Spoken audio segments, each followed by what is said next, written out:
a lot of people in Africa to beggars is aid.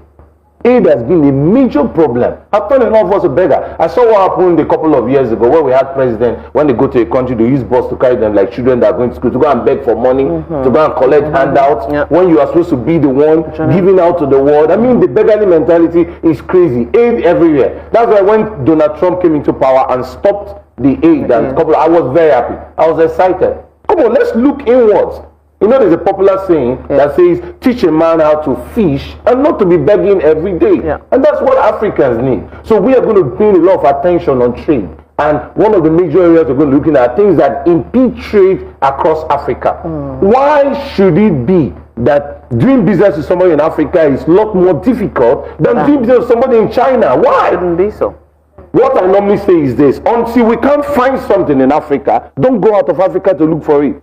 Until you search Togo, search South Africa, search everywhere, don't go to anywhere. Don't go to no China, don't go to no Germany and the rest of it. Look inwards. We have this thing in Africa and all. So that's what we're paying attention on. And this is not just a talk. We're not just doing talk, not a talk program.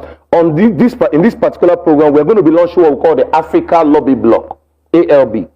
The Africa Lobby Block is going to be launched at the Africa Union Building, symbolic. Now, the essence of this is that we are going to be addressing issues that affect Africa across board.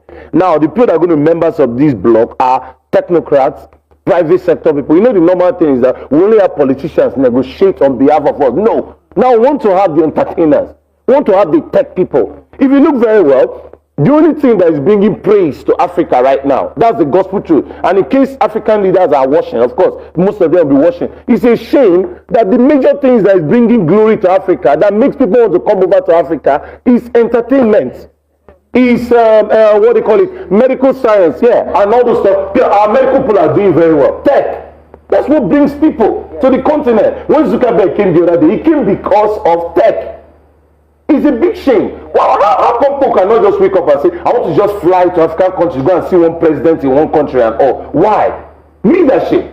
Leadership. So we're going to be taking our time to address this issue. Look at what's happening in Burkina Faso, for crying out loud, by a military dictator. And we are celebrating it. What happens to democracy?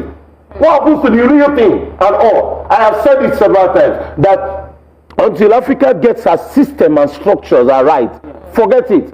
I said in one particular program, I said, get the most corrupt leader in Africa and take the person to become a prime minister in UK or in America. He or she will throw in the towel in 3 months because you can't steal. Why? There are systems and structures that are in place. And that's exactly what we'll be looking at. What's impeding us is criminology, is failed systems and all. We need to help ourselves because the youth population is rising every day. It's crazy. Insecurity is rising. When there is joblessness, insecurity increases.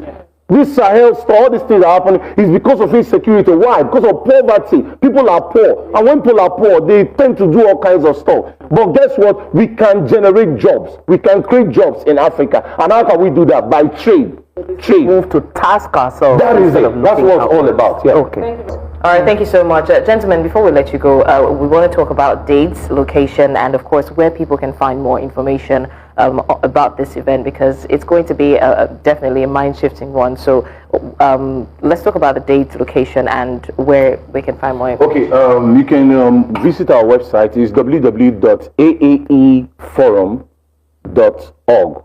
www.aaeforum.org. And the venue of the event is Africa House at Washington, D.C. And the date is on the 18th and 19th of July at the Washington, D.C. Africa House. That's where it's holding live and direct in the United States of America and all. And for those of us that want to attend and everything, feel free. There are people that can help you out in terms of bookings and all the rest. People are coming from all over Africa, like we said, and it's really interesting. The response is massive from all over. I quickly want to add one more thing. There's an exchange program between the state of New York and state governments across Africa. Sister cities. And all people that are into tech and all those stuff, moving them to the US. So I'm saying this for our people and other African countries, but for our own Nigerian people, our governors, take advantage, move people to teach them tech out of the country and in. There's a whole lot of business stuff that will be going on at the event and all. It's really going to be interesting. You can't afford to miss it because the time for Africa is now.